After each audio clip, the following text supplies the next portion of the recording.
I'm Warren Hebbard, the CEO of the Australian Institute of Business. If I could ask everyone to please be seated. The ceremony is about to commence, but before we do, we just want to ensure that everyone is safe in the unlikely event of an emergency. So please, if you hear the alarm sound, follow the directions of the Convention Centre staff.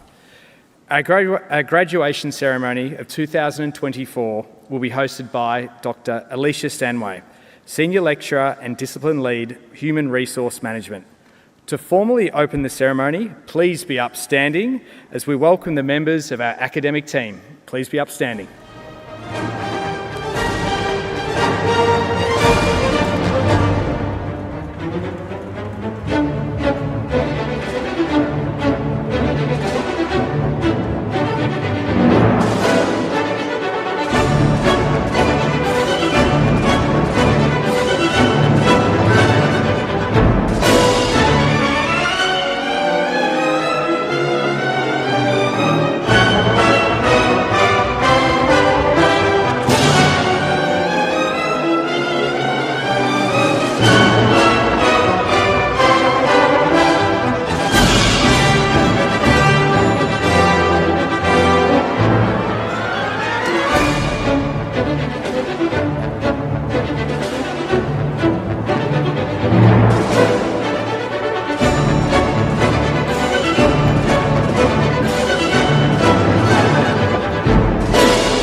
It gives me enormous joy to welcome you all to the Australian Institute of Business 2024 graduation. I'd like to commence today's proceedings by welcoming our distinguished guests who have joined us today to celebrate the achievements of our graduands, members of our academic board, board of directors, Emeritus Professor Selva Abraham, and Dr. Param Abraham, who are the founders of AIB, Robert Taylor giving our welcome to country, and Kane Cook delivering our keynote today. Warmest welcome to you all, to our graduands, alongside your family, your friends, the young ones, absolutely, I love the energy already, who have absolutely supported your journey and this significant milestone in your life. We are thrilled to have you all here today to share in the celebration of this absolute milestone, and what a celebration it absolutely should be. You have our permission. It's going to be a day where we all come together to recognise the end of a long and at times arduous journey and celebrate those of you who not only took that first step, so few people take it, but you saw it through to the end. I love the lights dimming at that moment. That was your moment. So amongst 26 assessments, 40,000 submitted words, those in the audience understand that there was probably another 40,000 actually written before they trimmed it down. We acknowledge that there have been many late nights, countless sacrifices along the way, the Sunday brunches, they have been missed. Thank you for supporting your graduands. Now, studying can often feel like a solo endeavour, but we know it's not possible without your support. And so, on behalf of our graduands, thank you to, and I'm looking at the back, the husbands, the wives, the partners, the kids, the grandparents, the family and friends that have supported our graduands along the way.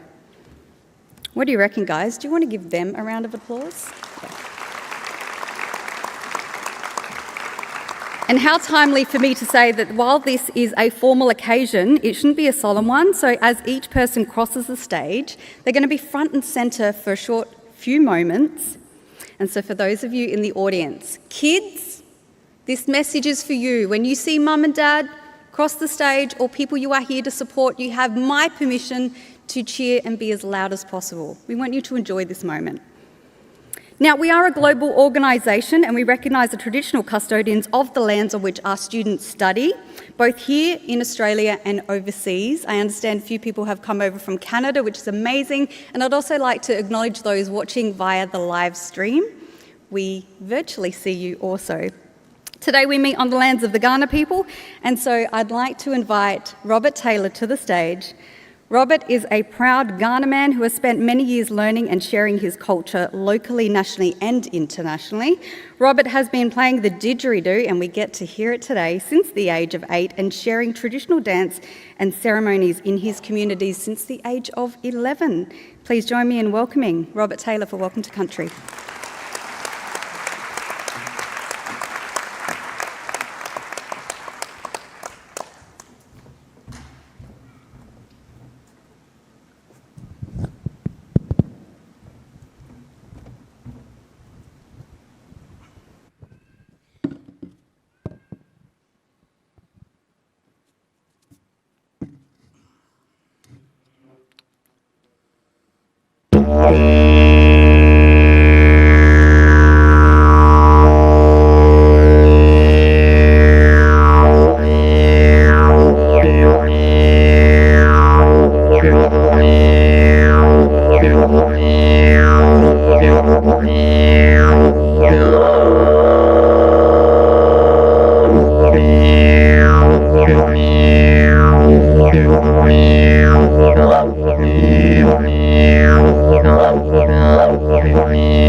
All right, good afternoon, ladies and gentlemen. How are we today?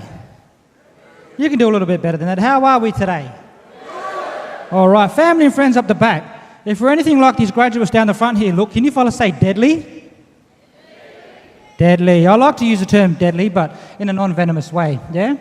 So my name's Robert Taylor. I'm a proud senior Kaurna man from here in Adelaide and the Adelaide Plains. I also come from a few other Aboriginal groups down in this part of the country. The Ngarrindjeri people from the lower parts of the River Murray and the Coorong, or traditionally known as the Kurrunk, where the river meets the sea. The Nangaraki people from around where Manum is. That country goes upriver, up to about where Berry is in the Riverland. Also part of the Nyawang people. The Narungga people from the York Peninsula, Point Pearce, land of the Butterfish, Ajadura country. And of course the Kaurna people from this wonderful city we live in that we now call Adelaide. Yeah? Funny word, that one, isn't it? Adelaide. I think it's been called Adelaide for about 40 seconds, I reckon, in the course of history. But for thousands of years, this place has been known as Tarnda Ganya. Can you say that one? Tarnda Ganya. So Tarnda is the big red kangaroo. This land that we're gathered on is the dreaming place of the big red kangaroo. It's quite a significant dreaming story. It runs from here right through the middle of Australia, right up to the Northern Territory, in a place called Arnhem Land. I'm sure if we ask them fellas up there, they'll tell us that it runs down here, yeah? Ganya means rock. Down here along Garawirapari, the Red Gum River, behind us, you may know it as the River Torrens, there was a sacred stone. That's what we refer to as Ganya.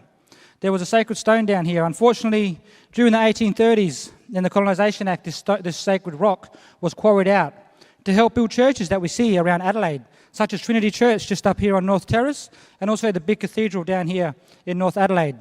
So not just the Kaurna people, but the other people in our country at that time during the Colonisation Act were exchanging these rocks for rations, not knowing the significance of our sacred stone. You may hear the term when people refer to this place, then you might hear them refer to it as Tarnda Nyanga. Tarnda, the big red kangaroo, the NGGA on the end is just a suffix, meaning in, on, or at that place, yeah? But my elders have always told me this place traditionally is called Tarnda Ganya. Now, if we put that NGGA on the end of that, it'll be Tarnda Ganyanga. Make sense? It's a bit of a tongue twister though to rattle it all out.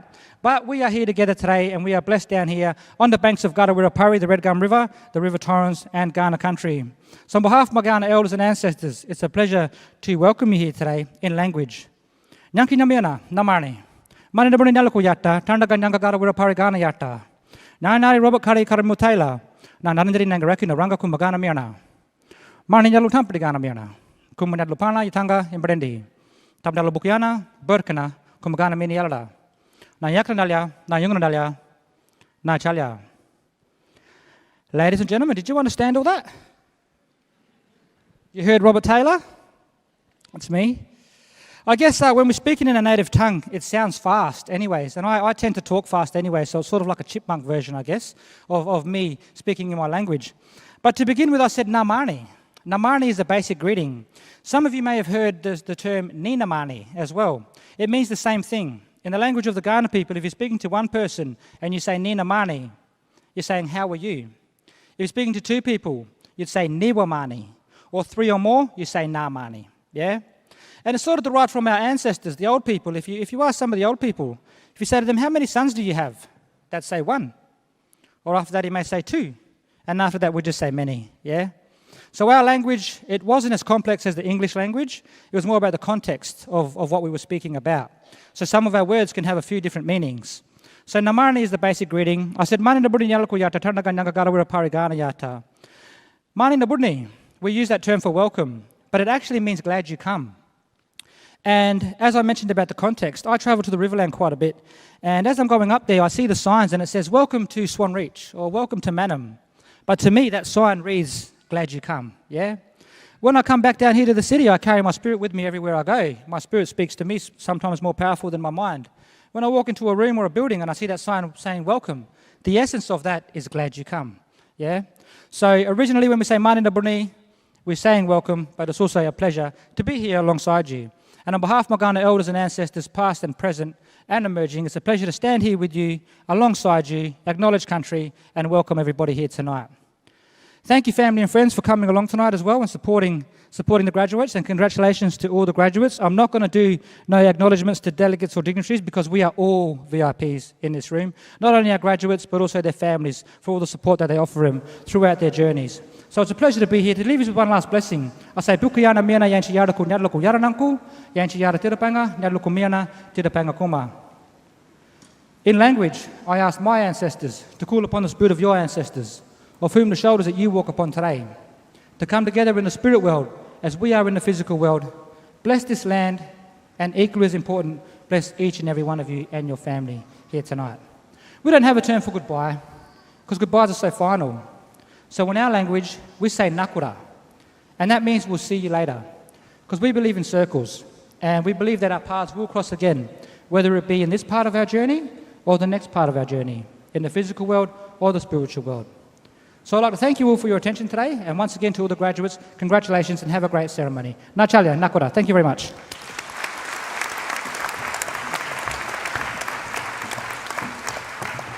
Thank you, Robert. I'd now like to introduce our keynote speaker, fellow alumni, Kane Cook. Dynamic leader, strategist, problem solver, transformation and growth have absolutely been the hallmark of 2 decades, leading brands such as, there are a few familiar ones for you, Century 21, Boost Juice, Specsavers, Chibo Espresso, Discovery Parks. Never one to shy away from a career pivot. I'm truly pleased to hear as the heart of the keynote today is about this transformation, but Kane is currently the founder and CEO of Lecky Electric Motorcycles and ModMade, a modular homes manufacturer. Kane, you can stand there for a few minutes because I'm going to take this moment to introduce you. Kane is a believer in delivering through collaborative partnerships and passionate about effective multi-stakeholder engagement. He has an extensive track record of delivering high performance across dynamic multifunctional businesses in information technology, healthcare, retail, hospitality, property, oh, take that breath, mate, and tourism. An experienced executive and director, Kane is also currently the South Australian In Daily 40 Under 40, Industry Leaders Fund Scholar, so a Harvard graduate. More importantly though, an AIB MBA graduate, guest industry lecturer and industry advisory board member, holding a number of directorships including the independent chair of the Real Estate Institute of South Australia, Real Estate Institute of Australia and deputy chair of Adelaide Festival Centre Foundation. My goodness, please join me in welcoming Kane Cook. Wow. Thank you. I'm tired just thinking about all of that, so I might have a nap for 20 minutes and let you guys have a break as well. But my name's Kane. I am all of those things, but more importantly, I'm 41 years old. I'm Adelaide born and bred. I have 3 beautiful daughters, 2 cats, a dog, 6 chickens, 5 ducks, which are very messy if you ever want to have a duck. I've got a filthy sense of humour, and most importantly, the thing that I'm proud of, and I say regularly, it's the most important thing in the world, I'm kind. But I also do a lot of things. So I guess one of the things I should say is I'm also a very proud MBA graduate from AIB, and I've sat right there and I understand everything that's going on in your tummy right now. I can tell you, doubling down on coming to talk to you, I do a lot of things in my life, but the pressure to give you something today has weighed heavily on my mind, and hopefully there's a few takeaways for you. These days, I do this. This is street cred, motorcycles. So earlier this year, I launched an electric motorcycle company. We are building Australia's most affordable and we believe sexiest electric motorcycle right here in Adelaide. And we're really excited about that. And I've also got another company where we're building modular homes here as well. So that's my big career pivot, and we'll talk about that. So you've heard a little bit about me, but I've done a bunch of stuff. I ran Century 21 South Australia when I was 21 years old. Now, I'm not going to tell you how that happened. That's a whole story for another day. But suffice to say, 21 years old running a $40 million business, there's a few lessons there that'll come out today. I've worked at Boost Juice. I was there when Boost was becoming a thing. It was a crazy, crazy ride. And yes, Janine is, and I'm following her footsteps actually, she's been the keynote. She is an absolute dynamo and the healthiest human being I've ever met. I was part of the team that brought Specsavers to Australia. We did $1 billion worth of turnover and got 50% market share in 5 years. I don't think I slept for 5 years, but it was an incredible ride. I've worked for Discovery Holiday Parks, another South Australian success story, the largest regional accommodation provider in Australia. And I've had a turn at not-for-profit, which was quite fun, and sold an IT business, built and sold an IT business. So I've had a pretty busy 20 years, and what I want to do is kind of share with you some of the lessons from that for me. So how do you go from a young man raised in the southern suburbs of Adelaide by a single mother to working with some of the biggest brands in the country and helping build them, and now running an electric motorcycle company? Well, you got to do a lot of reinvention, I got to tell you. you gotta pivot and pivot and pivot and pivot. You guys have just done that. You've made a huge commitment to your family, your employer, and most importantly yourself by completing an MBA. And I guess we've all got different motivations for doing that, right? So some of us are looking for some career advancement, we're looking to maybe change career, we're looking for a promotion, probably a pay rise. If any of your bosses are here, they well and truly deserve one. But I would hazard a guess that the one thing we're probably trying to change is the box that we're currently in. And I want to talk a little bit about that box and how that fit into my journey. So let's talk about it. When I talk about the box, I talk about the way that people view you, the way that we classify people. We all do it. It's human nature. We're very keen to categorise the people that we find. But we also do it to ourselves. We are very keen to put ourselves in a nice, neat little package. So when I described myself, and Alicia gave me a pretty, epic rap there, you guys probably went, so who is this guy? Is he a real estate agent? Well, I used to be. Is he a retailer? Is he an optometrist? I mean, is he the franchising guy? Is that what he's done? Is he a change guy? Is he an entrepreneur? You started to try and classify me and put me in a box. And you started asking questions to validate yourself. I turn up and I'm like, oh, this guy's pretty nice. How does he do all that stuff? Aren't you supposed to be a bit more ruthless, a bit more hard-ass? Maybe. He's got 3 kids and all that menagerie of animals, and he runs 2 businesses and sits on all these boards and does all this other stuff. Is he a hands-on dad? Yes, I am, proudly, very much so. And you probably also, which I already answered, go, so Janine Ellis, everybody who wants to know about Janine Ellis? Yes, she is everything that you think she is. So we'll have that one as well, but I digress. These questions you'll ask yourself to try and put me in a box. And it's something that we're taught even as toddlers, and it's useful. Right? So if anybody's got young children, and there's some here today, I've got 3 under 5, we know, we classify toddlers, the terrible twos, it helps us navigate, and for those who don't like children, move around that age. But what it also does is creates some level of prejudice, which is these assumptions that we make about someone or ourselves and our capabilities by putting us in that membership group. So can you imagine my surprise? 15 years, corporate career, I've done a lot of stuff.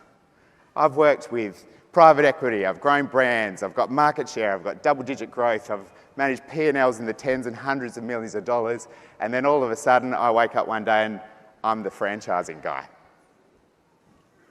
It's not a bad thing, but it wasn't what I wanted to be. All of a sudden I'd been put in this box. I was this franchising guru that had grown all these brands under a franchising model. And with that came all these prejudices. All of a sudden I start running into them. He doesn't have any formal qualifications. He's 19. When he was 19, he dropped out of university and went and worked in a real estate office. Maybe he just follows his process really well. Maybe he's that guy, he's really good, just follows the bouncing ball, does that. Well, maybe I'm just a really good street fighter, or maybe I've just been lucky. I was at the right place at the right time, doing maybe the right thing. Or maybe he's good with people. Now that one, proudly, that's my jam. I love people. I think people are the heartbeat of business.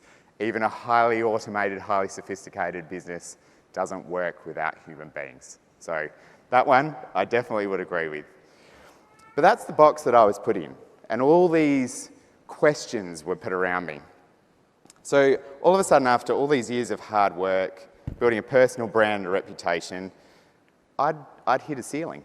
And not one that I felt that I'd imposed myself, but by one that people had put me in. They put me in a box and put a label on me. So in typical Kane style, I wasn't very happy about that, because I like to question everything. So how was I going to get out of the box? And how do I get on the back of an electric motorcycle? So in 2016, I signed up to this amazing organisation from Adelaide called the Australian Institute of Business, and I started my MBA. I was looking for something to validate my skills and take away those question marks, remove those barriers. I was ready to be a CEO. In my bones, I could feel it, but I just couldn't quite break through. So I needed to remove those objections and change the shape of the box that I was in. But when I think about my MBA, yes, it's a Master of Business Administration, and that is a very important toolkit. But for me, it was actually a moment of, I call it my big awakening. It's when I woke up and changed the game. And it's not because I've got that beautiful certificate that you're going to get today, proudly framed in my office, and it sits there and I reflect on the work and effort that went into that. But because of the way that it allowed me to burst out of that box and change my own game. So you probably know this, but this is my secret that I want to share with you, and that is you can reinvent yourself anytime you like. You get to choose every single day who you're going to be and what your brand is. You can change that tomorrow. You can walk out of here and change that, and I'm sure as part of this you will. But you have to decide, you have to believe, and you have to back yourself in. So I've always had a strong sense of belief, and then I've got this other thing. I understand my superpower. Does anyone here in the room know their superpower? Do you know? Hands in the air. Right. Great, awesome. If you know it, embrace it. If you don't, do you want to know how to find out? Yeah, we've all got one. Some of us have got multiple. I think I've just got one. Ask the people you work with. Ask your spouse, your loved ones, the people that you have worked with in the past, the people that you are working with now, and I guarantee you, they will tell you. If you can't see it in yourself, they see it. And once you uncover that, you can really change. And it might actually surprise you. So my superpower, I believe, and have been told, because I've tried to validate it, you know, in good academic terms, got to do the research, is that I use people. I use my intuition, my EQ, to quickly connect the dots to kind of really understand the problems and then help those people solve them. And that's an important thing. So, how did the MBA change my game? I'm going to share a story with you. So, 21. Somehow I found myself running a $40 million real estate business. I'm a kid from the wrong side of the tracks in southern Adelaide, and for those of you that remember Century 21, we used to wear these beautiful, we called them gold, but actually they're sort of mustard jackets. I wore one of those every day for 8 years. So I get appointed this role and put on my gold coat and shine my shoes and tie my tie properly and do all those things and go, I've got to go out and see some offices. And the first office I saw was Century 21, the Bay at Glenelg. Now, they had 8 directors, 150 years of combined real estate experience. I'm 21, I've been in the game for 2 years. Important. And I drive up to the office, I'm ready to go. Some of these guys have been in real estate longer than I had been alive. And they had a very grand boardroom with like a plethora of shiny awards. You know, most of you will have been in a real estate office, they love awards. And I've got to go up there and meet with 8 directors. So my confidence is high. I've got this new gig, it's going to be amazing, and I make the ascent up the stairs. And I remember this moment, and there's kids in the room, so it's my OSHIT moment. Halfway up the stairs, I realise, what am I going to say to these guys? They're going to start asking me questions. They've got all this experience. I've got none. I've got no answers. I don't know what's going to happen. And I froze, as you do, and then the light switch came on. And this actually changed my career. I made a decision in that moment that the only way I was actually going to get myself out of the fire that I was about to walk in was to have no answers. And that my job was going to be to find the best answer every single time. And that's how I started, and that's how I still go. So 2 decades of corporate experience now, very, very rarely will I give anybody the answer, even if I know it. Because I've got to tell you, even if I think I know it, the world changes so fast, the answer is probably wrong anyway. But the job as a leader is to help people go and find the best answer. And even if you think you've found it, just push a little bit harder and go and find the better answer and solve the problem. So that then, from my perspective, translated beautifully into an MBA. Because all of a sudden, here I am being challenged to go and find the best answer to a question. So the tie-in between the way I was doing business and the way I was applying my academic learning was almost the same. So I completed my MBA and I discovered this. I had all this experience, had some runs on the board, and all of a sudden I had this amazing certificate from AIB that said, Kane knows how to do business. He knows. And the questions that I'd had about myself and that others had had about me changed. And that was my moment to step out of the box. Yes, I was the franchising guy and I'm proud of that, and I still work with a lot of franchises because I love it. I think it's a great way for people to make wealth who wouldn't necessarily be able to. Yes, I had practical experience.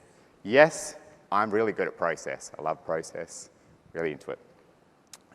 I'm also a really good street fighter, so I can battle out a brand in the street and grow it.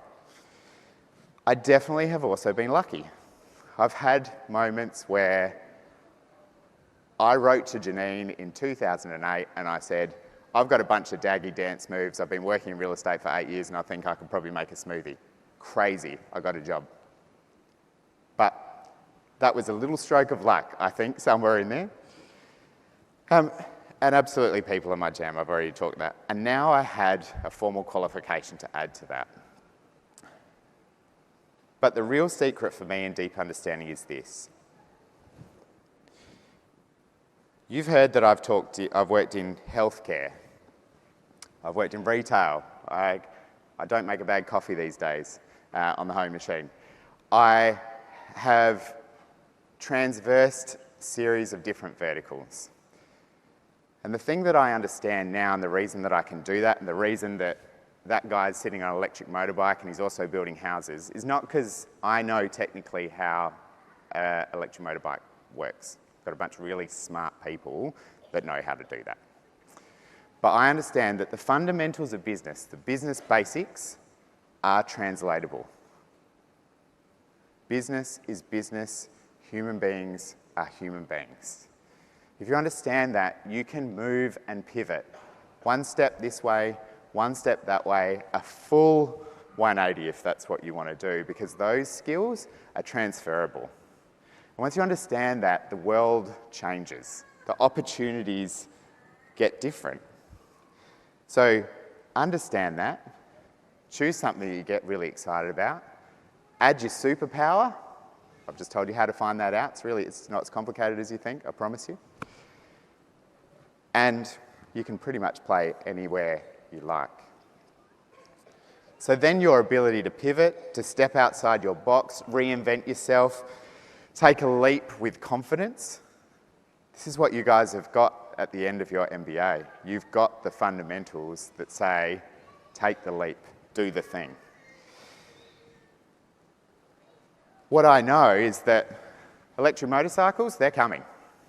They're coming. Hopefully it's going to be a Lecky, right? But I understand the market, I understand how to build a business, I understand how to see an opportunity, I understand how to build a team of people who know how to do this, I know how to raise money, and I know how to structure things.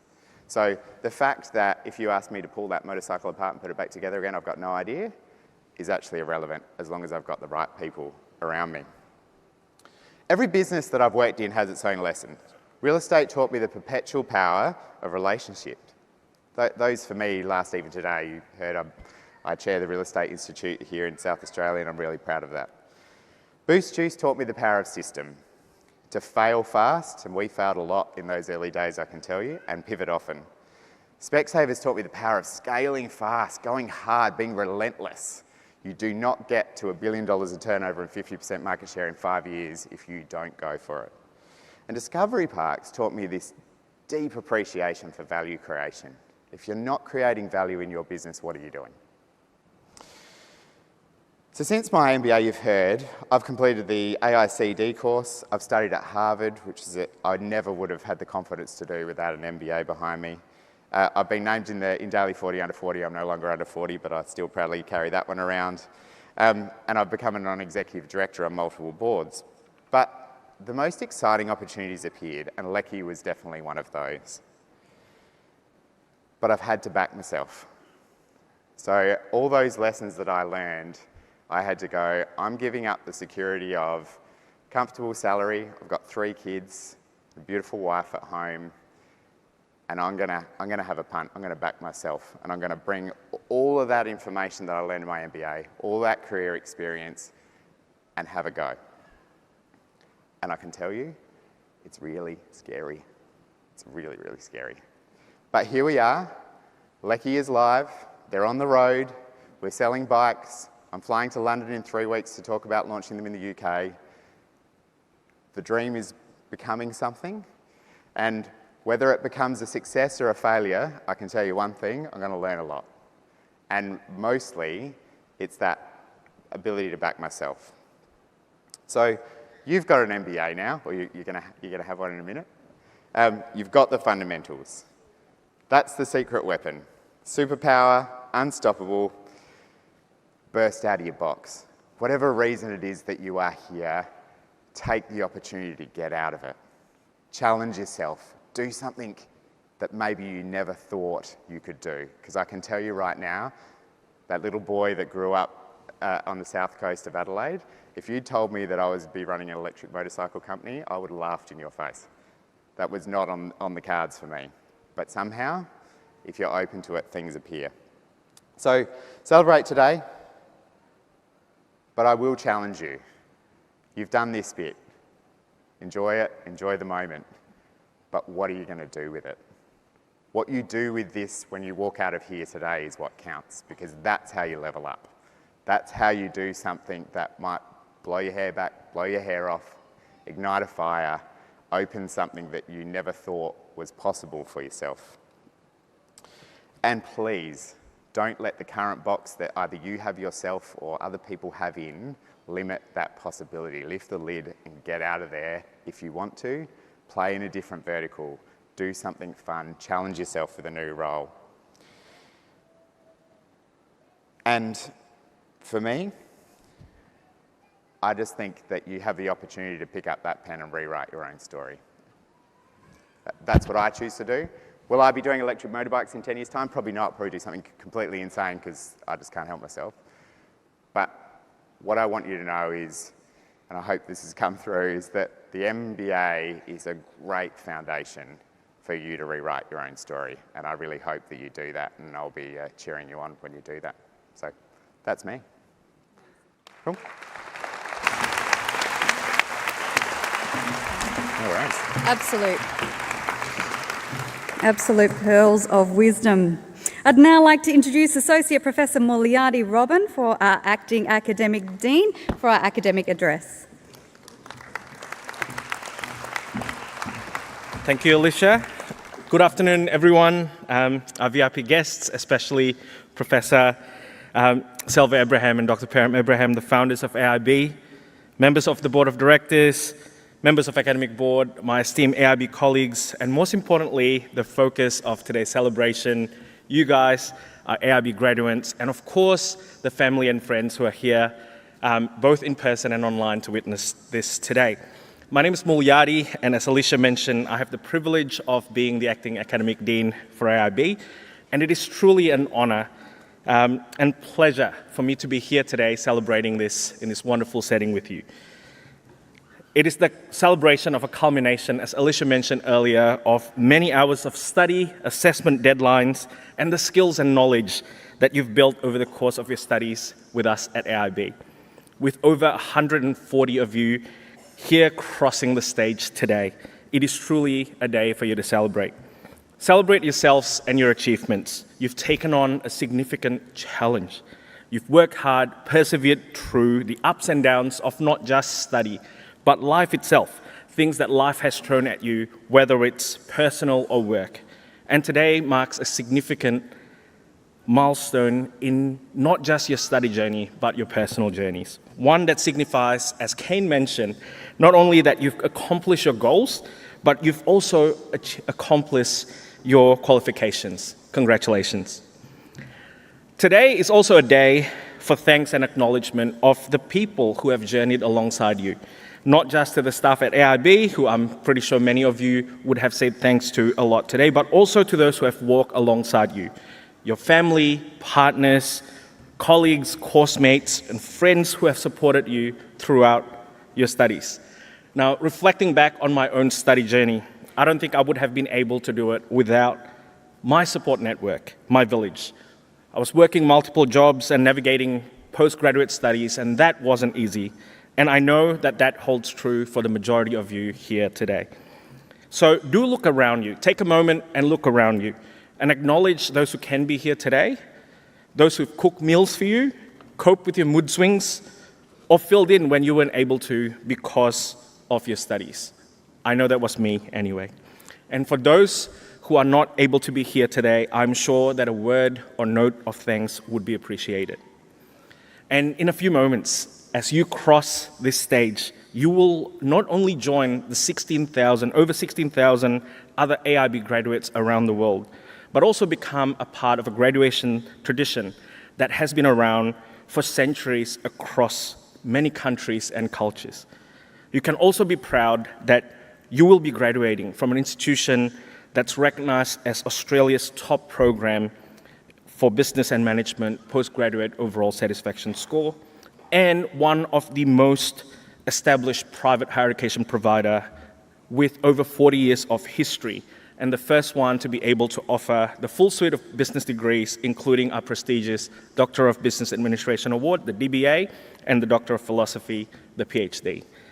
Notably today, we also are very proud to have Adrian Alexander Kaminsky graduating with a Doctor of Business Administration Award. Now, completing a doctoral award is a significant milestone, noteworthy achievement for any personal and academic endeavor, and I sincerely extend my congratulations to Adrian as well as his supervisors. Now, today, not only are you adding a qualification, an academic qualification to your name, but you also now have evidence of and formal recognition for both your expertise as well as your resilience. And as we have continuously seen from our alumni insight reports, or as Ken mentioned earlier today, that this qualification can no doubt open doors for you in the future. Now, I was one of the first one actually in my family to complete a postgraduate qualification, and I'm forever grateful for the opportunities that my qualifications allowed me, including being able to stand here and celebrating this with you today. To all of our AIB graduates, as you mark the start of a new chapter in your lives, I hope that you'll allow me to offer 3 thoughts for you to consider as you navigate your post-graduation paths. Now, I did not exchange notes with Kane. Perhaps I should have, but some of the stuff that we are thinking about are very similar. So first, I want to encourage you to continue to be curious and courageous. Now, in speaking with most of our students and alumni alike, curiosity and courage are among the main reasons as to why many of you started your MBA studies with us. I do hope that this continues for you even after you've obtained your qualifications today. Albert Einstein once said, "The important thing is not to stop questioning." Curiosity has its own reason for existing. And in today's hyper-competitive world, your ability to remain inquisitive and courageous will be your greatest asset. Curiosity, if I can reflect on it as a business academic, in the business context, is not merely about seeking knowledge. Yes, that's important. But it's really about pioneering innovative solutions, challenging the status quo, foreseeing market trends. It drives entrepreneurs like Kane to venture into the unknown, executives to reimagine their strategies, and enables us as managers and as leaders to inspire our people and organizations towards greater heights. However, being curious alone is not enough. You also have to be courageous enough to be able to apply your learnings. As much as your curiosity led you to start your degrees with us, it was also your courage to sacrifice not just time, but also your personal resources that allowed you or will allow you to be crossing that line very shortly. I encourage you, continue to be curious and courageous, and this will guide you through complex challenges and open doors to new opportunities. Whether, as Kane mentioned, and I wrote this without speaking to Kane, whether you're about to launch a startup, join a multinational, change careers, obtain that promotion, or chart a unique path, remember that there is always more to understand and explore. Embrace the question, why?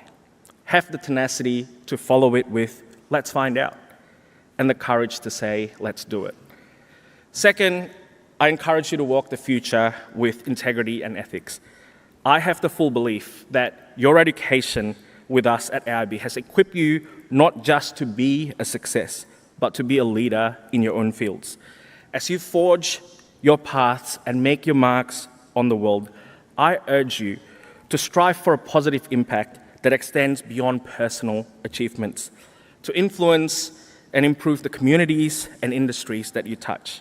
Now, while I don't possess a crystal ball that can predict the future, I am almost certain that you will face complex situations where the right course of action isn't always clear. I mean, isn't that what life is all about? It is in these moments, though, that your true character as a leader will be tested.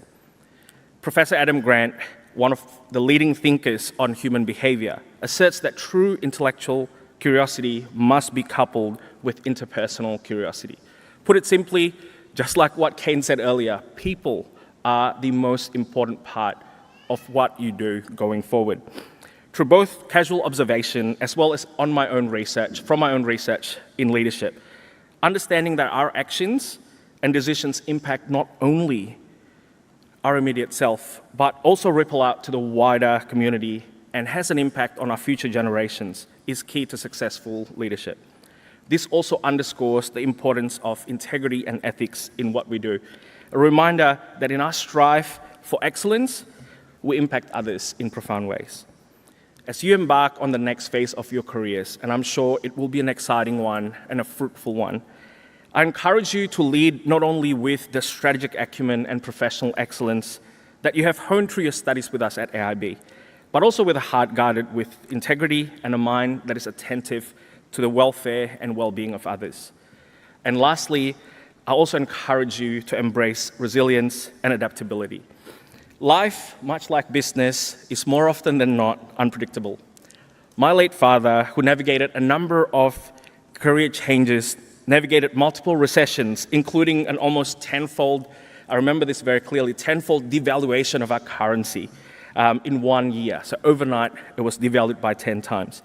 And multiple technological advances often reminds me over the last decade or so about the importance of resilience and adaptability, the anchor and rudder of navigating our careers.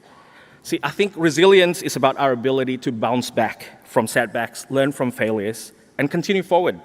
And as the wise Albert Einstein said, life is like riding a bicycle. And to keep your balance, you must keep moving. Draw on those moments when life and your studies pull you in different directions. Remember those? Well, use that as an inspiration. For some of us, including myself, there were moments that we thought that obtaining this qualification was impossible. Yet, here you are today. You've done it before, and you will do it again. Markets will fluctuate, trends will shift, and what works for today may not entirely work for tomorrow. You may also find yourself facing scenarios and challenges that today's business leaders have never encountered. No graduation speech in 2024 is complete without ChatGPT, so I'll mention ChatGPT. The buzzwords, right, of 2023, 2024 has been ChatGPT and generative AI. And those things may define the future of work, but others will replace them. The tools and systems that you will use today may be obsolete tomorrow. And the strategies that work now may need reimagining totally next year. However, your ability to adapt as you navigate the opportunities and challenges, they will continue to endure. As such, while resilience is your anchor, let your adaptability be your rudder, guiding you to pivot and evolve your strategies and perspectives. It is about being open to learning new skills, embracing new technologies, and continuously evolve to stay ahead of the curve. So as you set out from here, I sincerely wish you all the very best in this next exciting chapter of your life. And on behalf of all of the staff at AIB, thank you for entrusting your studies with us. And I truly want you to know that we don't say this as lip service, but each and every single one of you are truly an inspiration for us. When we listen to your stories, when we listen to how you strive and how you have evolved throughout your studies, they are a great reminder as to, for us, as to why we do what we do, and fuels us to continue to be better as we pursue our aim to transform lives through practical education. Thank you. And I'd now like to invite Professor Gail Morris, Associate Dean Research, to commence the conferral of our doctoral award.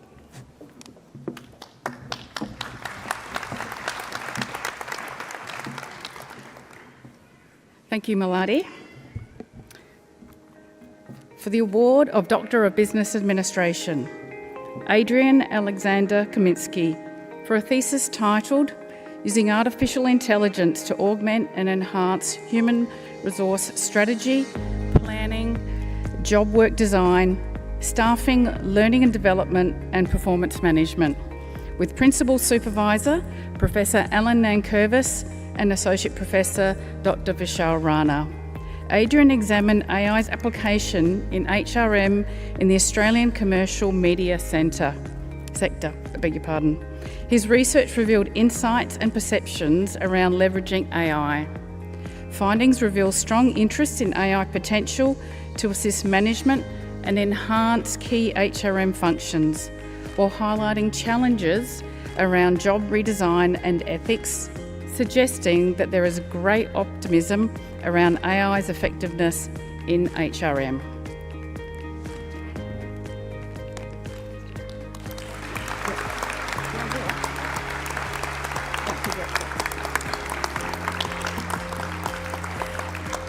Academics, please join me in a standing ovation for Dr. Adrian Kaminsky and welcome him into the academic community.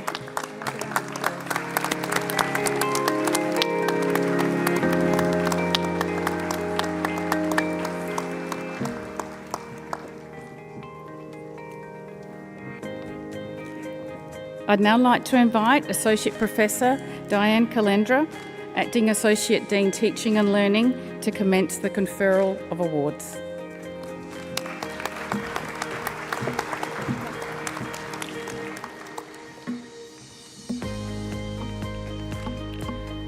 Okay. For the award of Graduate Certificate in Management, Jake Darcy Buchanan.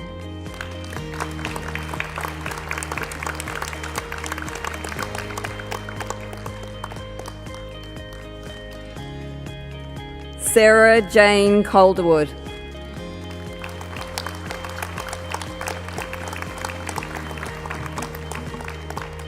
Nathan Eric Carson.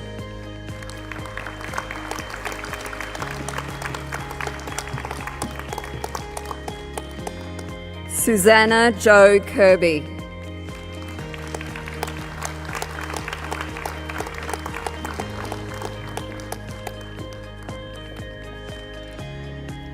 Benjamin Ernest Spargo.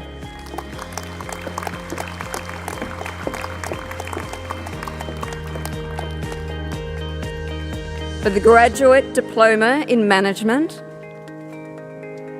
Shelley Louise Breen.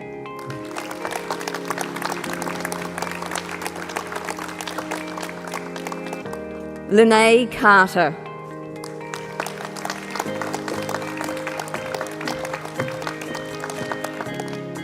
For the award of Master of Business Administration, Thomasina Francois Arben, who is also a recipient of the Dean's Merit Award. Stephen Valentine Aish.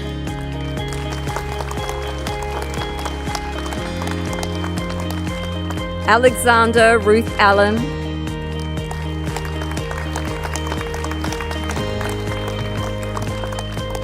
Catherine Amos,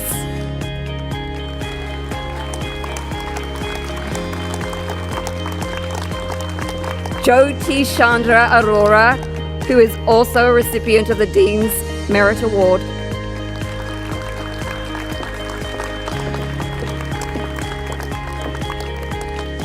Joshua Malcolm Old,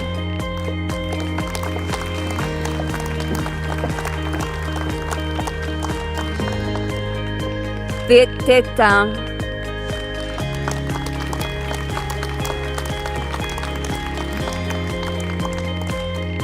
Priya Jaibave, who is also a recipient of the Dean's Merit Award. David Kenneth Bastock,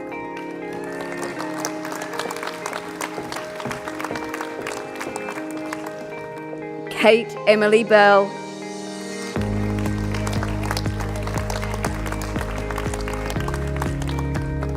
Shannon Victoria Bennett,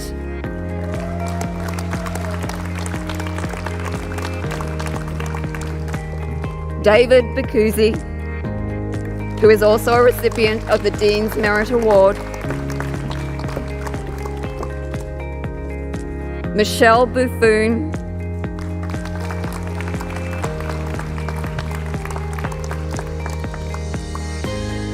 Michael James Brand,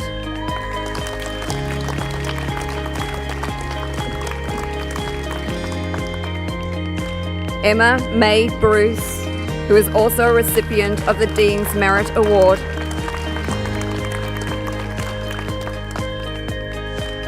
Andre Bruns,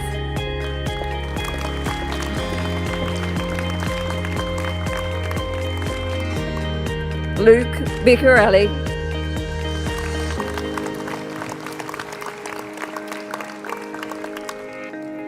Dalton Cale Burns,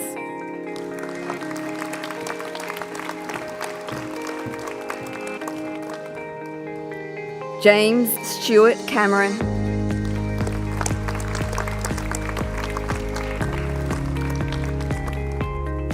Cherie Amber Carter, who is also a recipient of the Dean's Merit Award.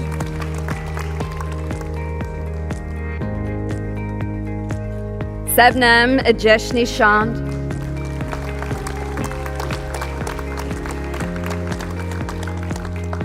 Anne-Marie Colashaw,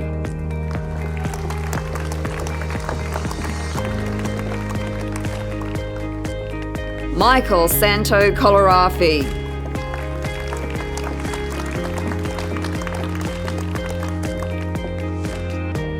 Angela Jane Darcy,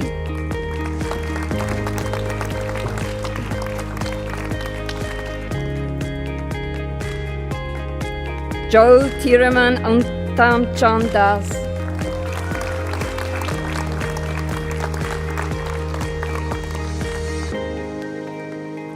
Roland DeBase,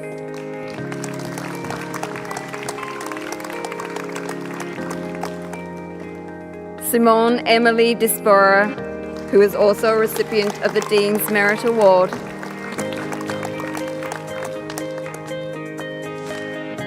Natasha Cleardam,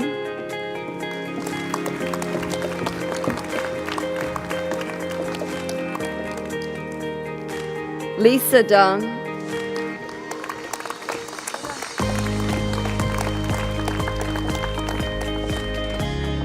Jorge Oliver Fernandez Escobar,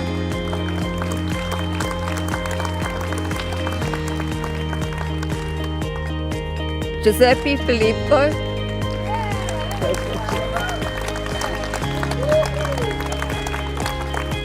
Marilise Foray,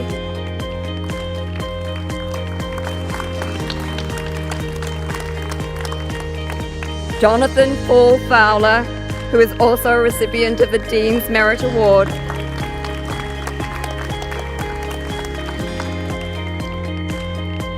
Jade Ellen Freeman,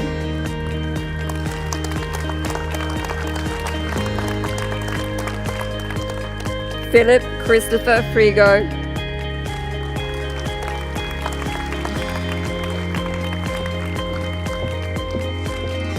Melanie Goitem,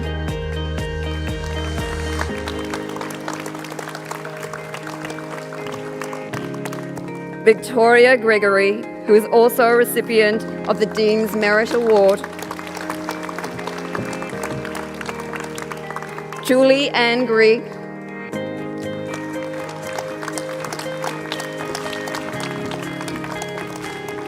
Sukiana Hadi,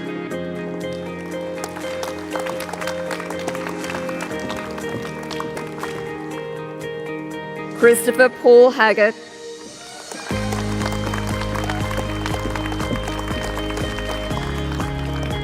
Jamaluddin Hamid,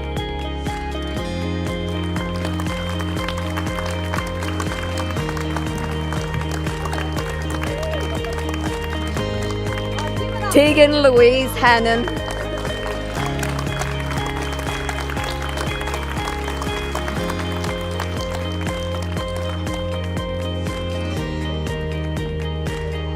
Alana Catherine Hose,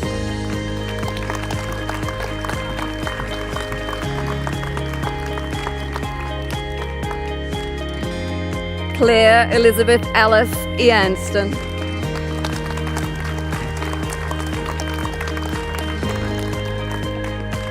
Alison Sarah Ingle,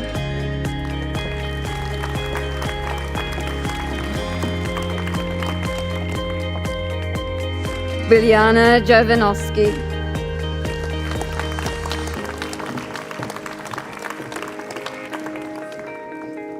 Nihan Nandita Kishore,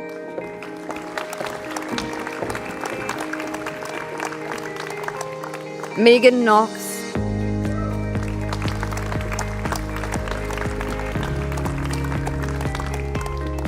Vasantha Devi Kuganathan,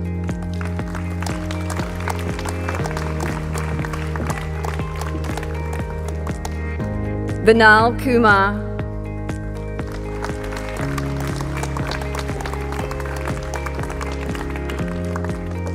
Ross Dylan Ledner,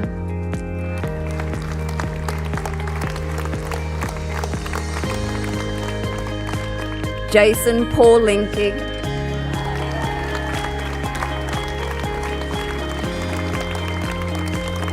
Jessica Ann Lyons,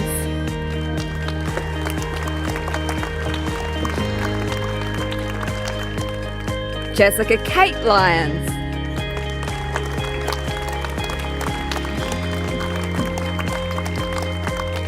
Paul Francis Macy,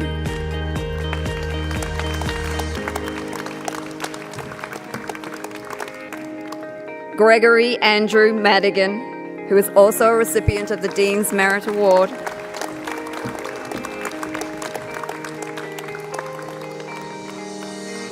Ruff Vincent Edward Mantua,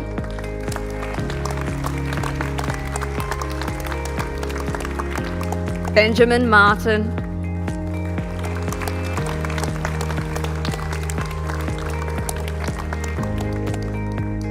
Ruvimbo Laura Matavia,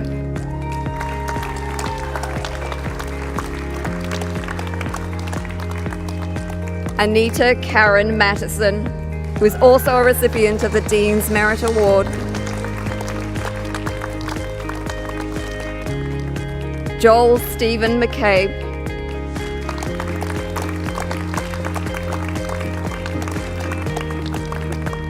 Alan James McCartan, who is also the recipient of a Dean's Merit Award and the 2024 valedictorian.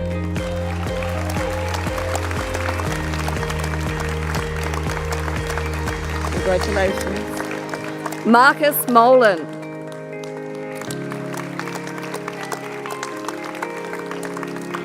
Samuel Vincent Murphy,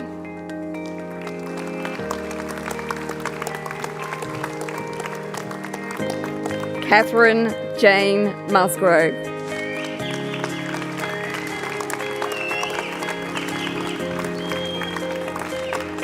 and this concludes the first half of the degree conferrals.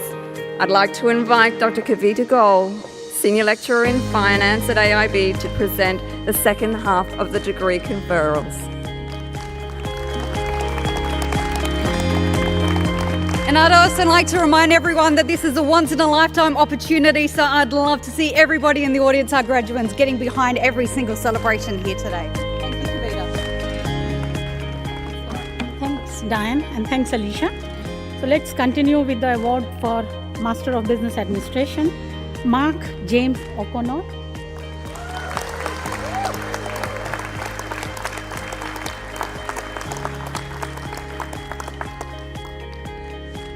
John James Oriodon.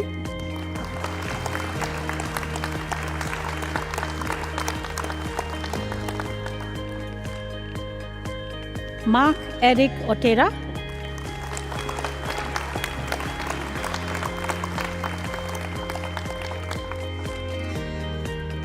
Christopher Paleologos.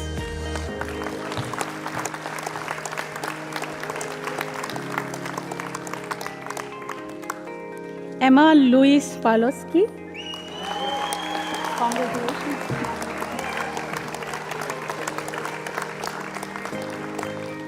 Richard Francis Reftes.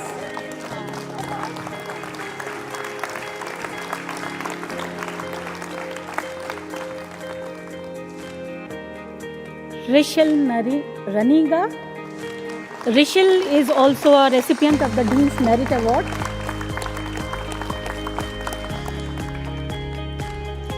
Jane Louise Rowe. Jane also is a recipient of the Dean's Merit Award.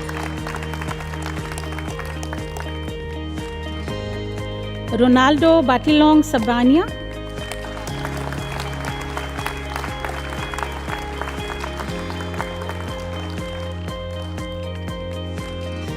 Errol Carlton W. Scott.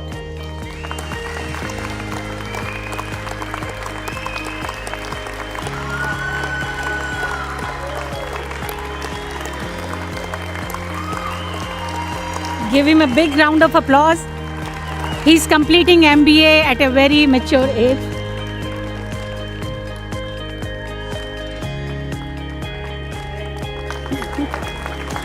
Catherine Eve Scott.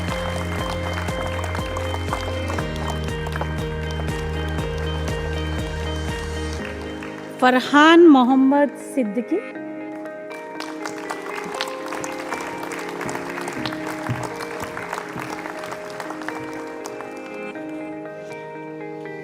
Nolan Joy Simpson.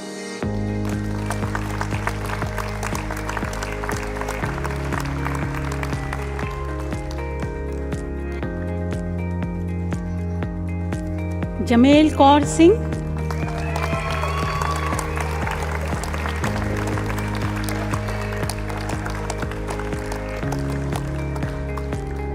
Max James Solmer.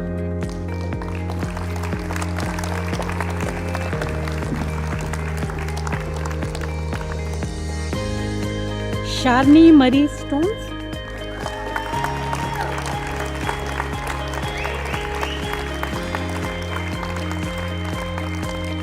Alice Clara Stook.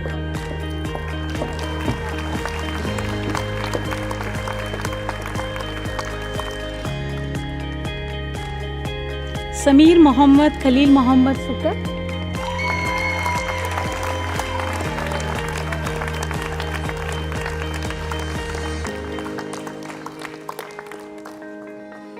John William Francis Saka.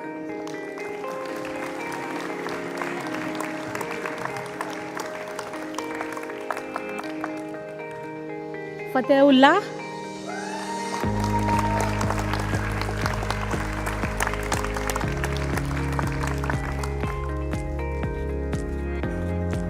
Maria Christina Pasha Yuri.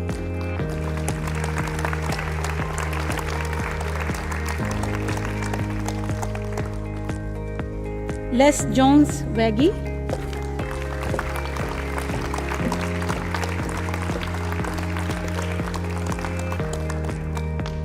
Jenny Samantha Valentino.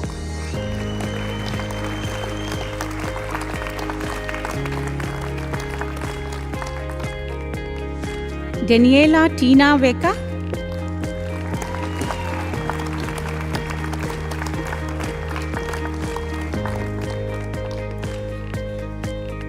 Claudio Versi,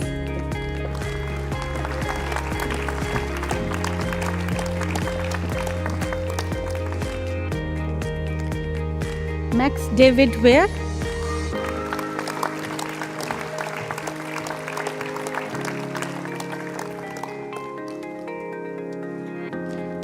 Sugad Nalinda Milton Waligama Acharigir,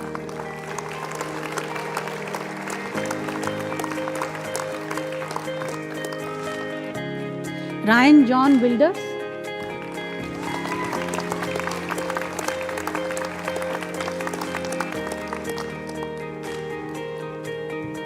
now for the award of Master of Business Administration Entrepreneurship Management. First one in this category is Lillian Nyambe Charlie.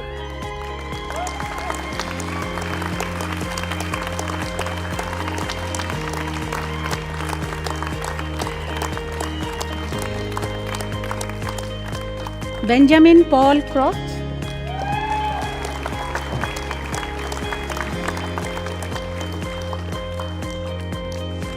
Raymond John Goopy.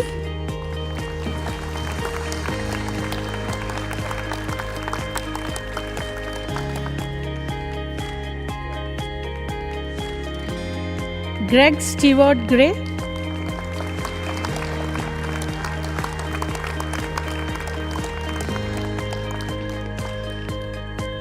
Kate Marie Green.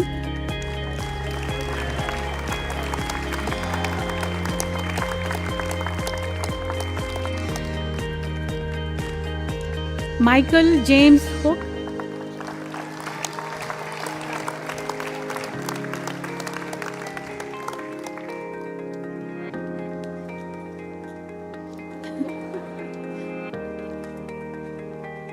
Tamara Amanda Johnson.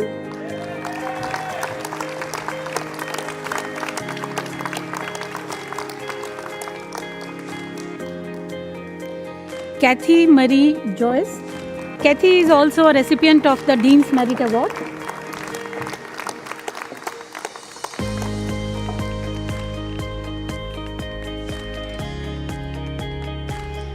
Luke Tiffany Nathan Mason.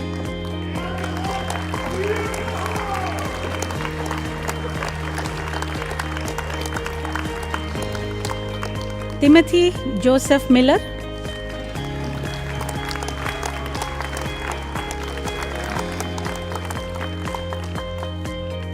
Logan Nadaraja.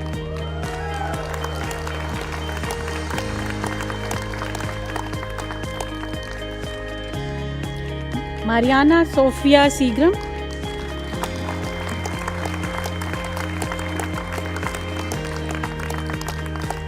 Casey Alana Thompson.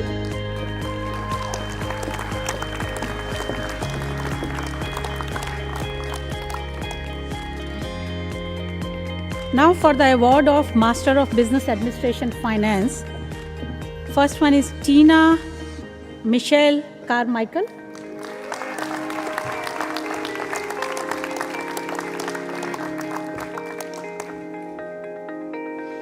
Joshua Rubin Christian.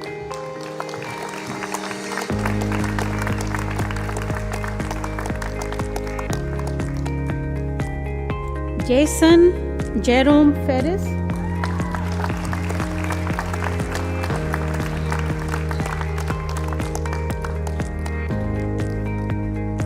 Christopher John Hutton.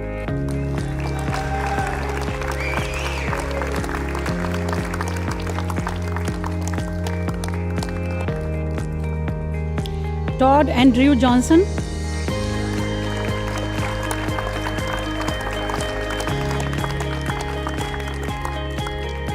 Brendan Davis James Musgrove.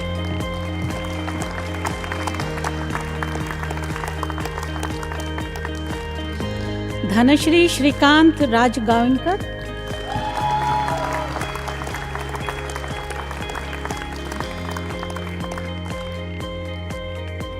Zachary Benjamin Carl Reeder.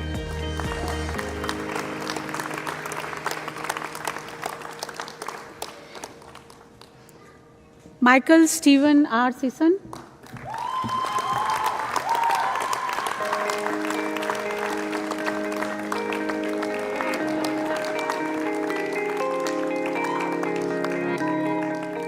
Naveen Vikash.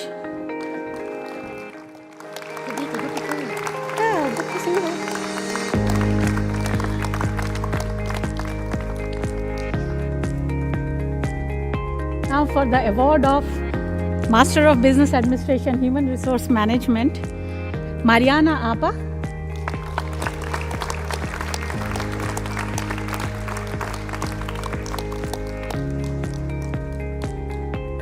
Renee Lynette Harford.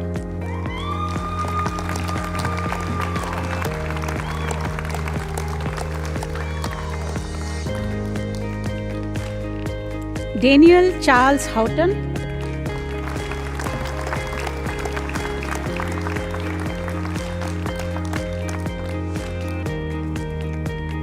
Rachel Ann McGilvery. Rachel is also a recipient of the Dean's Merit Award.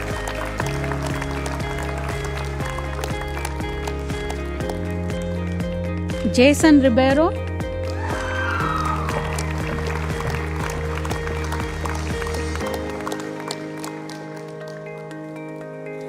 Josephine Sophia Tate.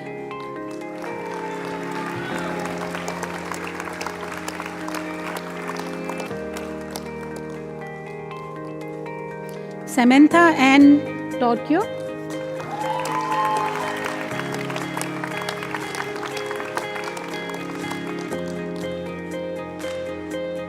Felicity Louise Van Ruth.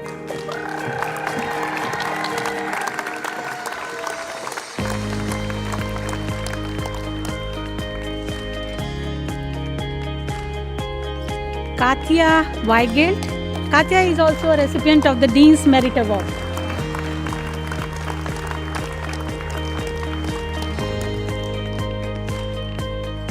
Now the next category of award is Master of Business Administration, Logistics and Supply Chain Management.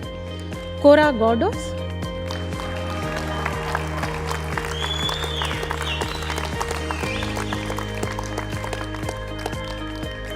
Ahmed Mohammed Hassan.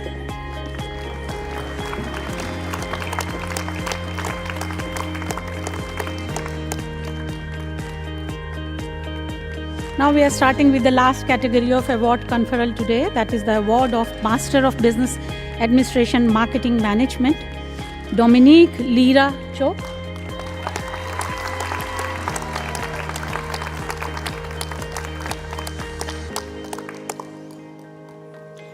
Rosa Catlia Cortez. Rosa is also a recipient of the Dean's Merit Award.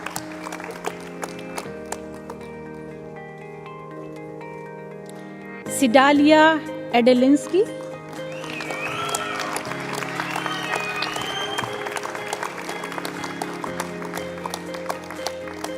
Sally Zena Fish. Sally is also a recipient of the Dean's Merit Award.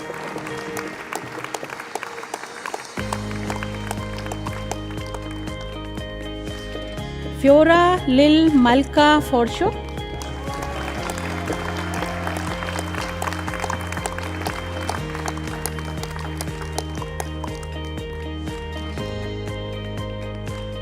And our last graduate today is Donna Marie Huckabee.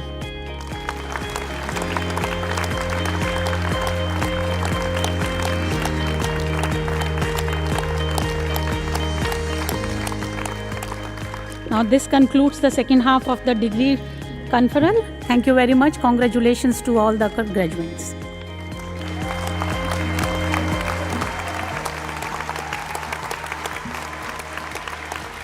Thank you, Moliarty, Kavita and Diane for conferring the awards. A huge congratulations to our newly minted graduates. We are really proud and thrilled to welcome you to our global alumni community of over 20,000 graduates from 95 countries.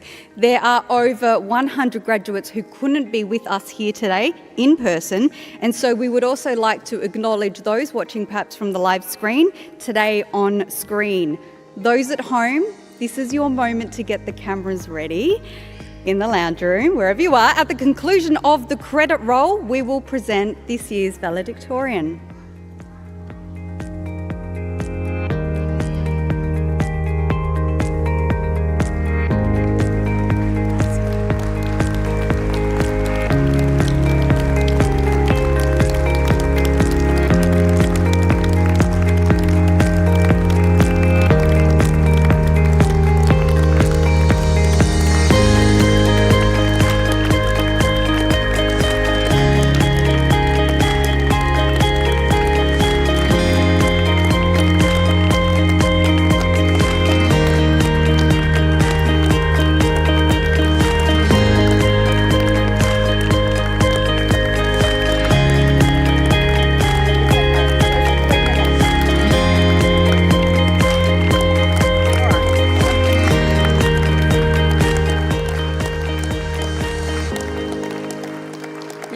super sweet. It goes for a few minutes.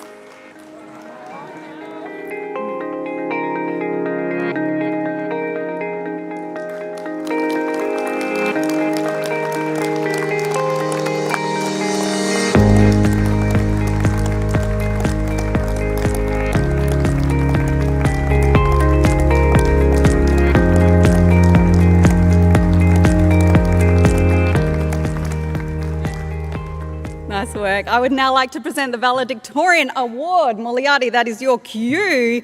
The Valedictorian Award recognises an AIB student for academic excellence. The student with the highest GPA of the MBA graduands, here to receive his certificate here on stage. The recipient of the 2024 Valedictorian Award is Alan James McCann with a GPA of 6.78.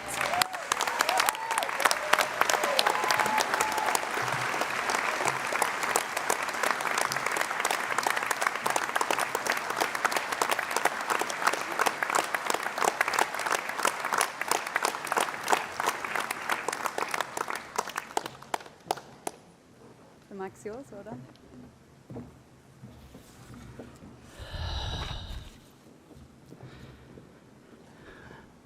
Thank you, Dr. Stanway. Ladies and gentlemen, when I made the Dean's Merit List, I was really surprised, mainly because I didn't even know there was such a thing. But the Valedictorian Award, that's a whole other level, isn't it?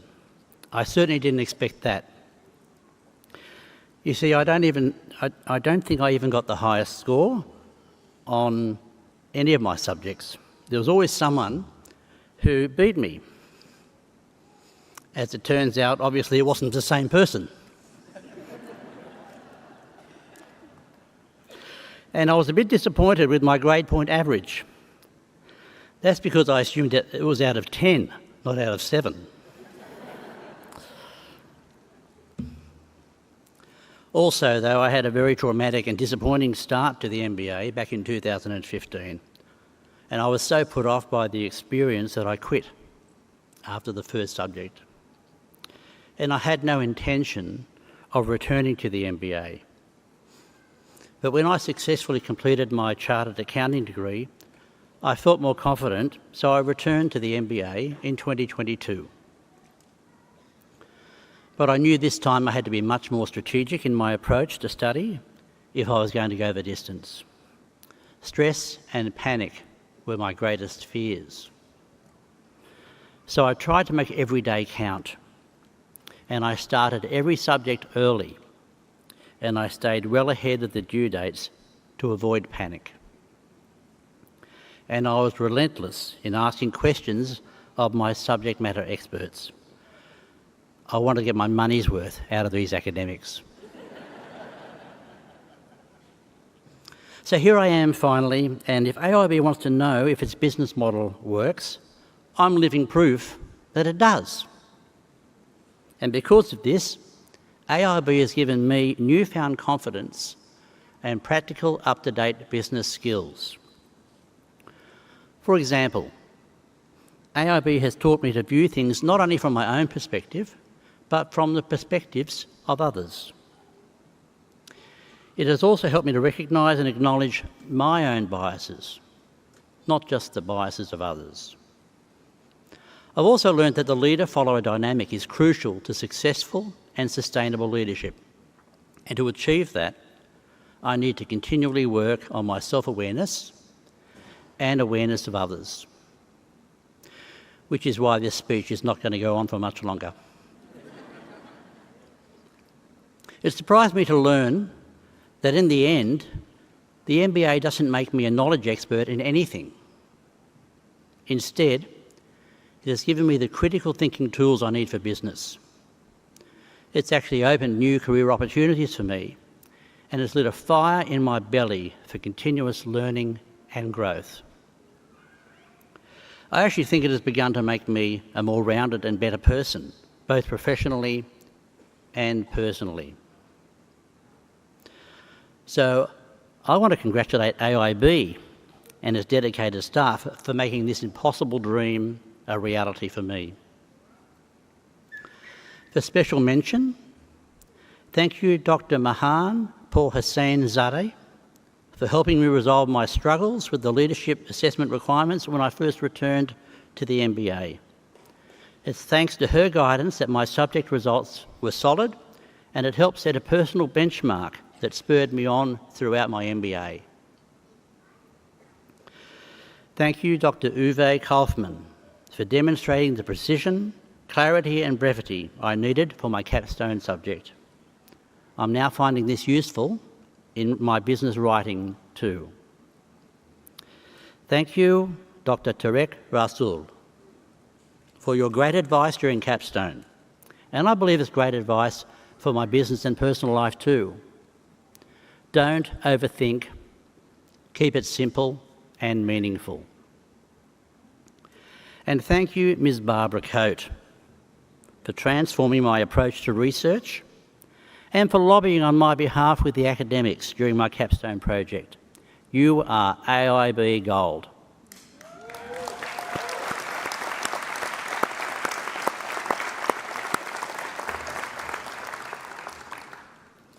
Finally, I want to pay tribute to my late father. He inspired me by his example to return to study later in life. I know this award would have made him extremely proud. And so this is as much for him as it is for me. Thank you. Thank you.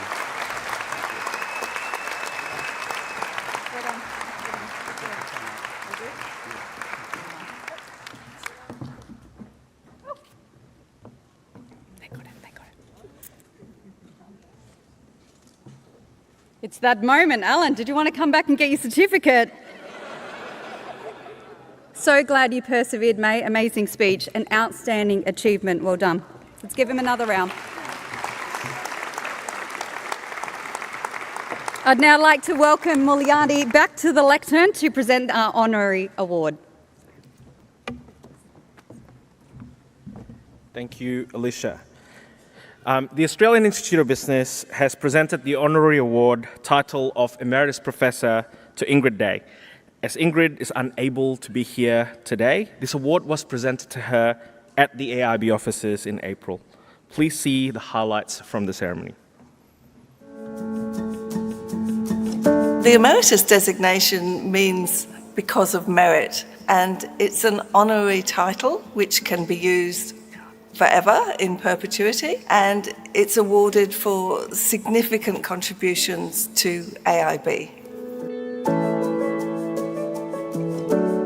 Ingrid's been an exceptional leader for AIB. She's literally transformed the way we teach, the way we do research. Under Ingrid's leadership, we've come from a really good MBA to a really great MBA that all of us here at AIB are very proud of. She's very definite about how she wants things to operate, the direction she wants to go. She's very forward-thinking in that way, very focused on getting things done and getting things done effectively, but fairly. Ingrid has been absolutely outstanding. She was academic dean for almost 5 years. She has massively improved the research standing, the status of the online facilitators, student satisfaction, you name it, any key performance indicator has gone up during her tenure. It's not career advice, but I think I would say I've never planned my career. It's always been a matter of serendipity and being open to things that arise, that are a new challenge, that I think are exciting and worthy. And so I think my journey has been incredibly enjoyable because of that. Then the opportunity came up to be interim at the Australian Institute of Business. And in that serendipitous way, I thought, hell yeah. It's different. It's a private institution. I hadn't been in private before, and I thought, that's really interesting to me. This is the sort of place I want to be. Because at AIB, it's really student-centred. Now, every institution says that. But at AIB, it's not a slogan. It's really true. And I think everyone in the organisation is motivated by that student experience. So I've loved it.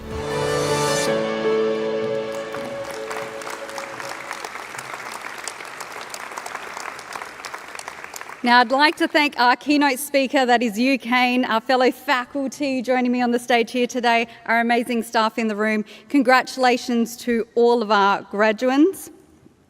Now, the ceremony is drawing to a conclusion, but before it does, a few remarks. Now, for those with pre-purchase tickets to the cocktail function, this is where we're going to have those superpower conversations. This will commence at 5 p.m. in the Regattas function room on the lower level. On behalf of AIB, again, I'd like to congratulate and thank Robert, Kane, Ingrid, virtually, and Alan for sharing your sentiments with us today.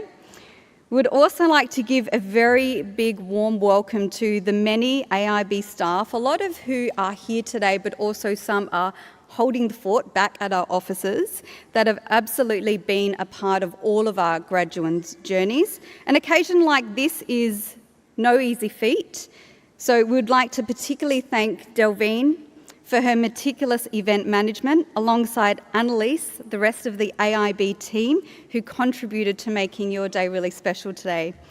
And one final remark, of course, the final remark goes to our graduates.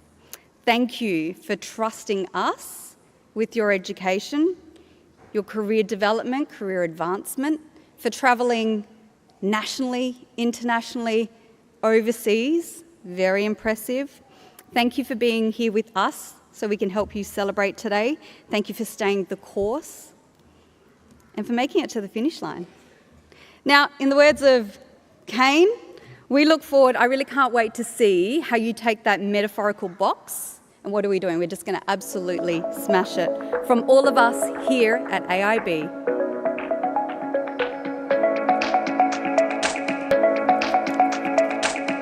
Congratulations. 어비난던 बहुत बधाइयाँ. Très félicitaires. 축하합니다. 아శം사요. خوش gelinizdir. Bayrurgi. بهتون تبریک میگم. Gratulacje. Zor piroza. Pozdravляем. Я мамунина Aiko. Parabéns. Felicidades. Selamat. बहुत मुबारक हो. Gratulalım. Tebrikler. ਤੁਹਾਨੂੰ ਸਾਰਿਆਂ ਨੂੰ ਸਾਡੇ ਵੱਲੋਂ ਬਹੁਤ ਵਧਾਈਆਂ. Please join me in a standing ovation for our class of 2024.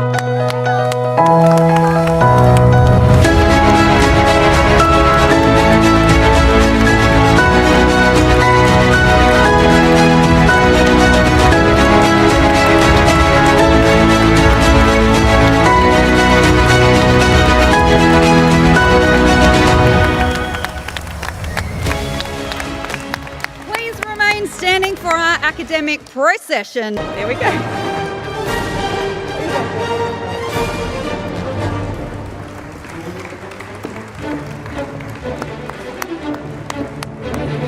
Music up.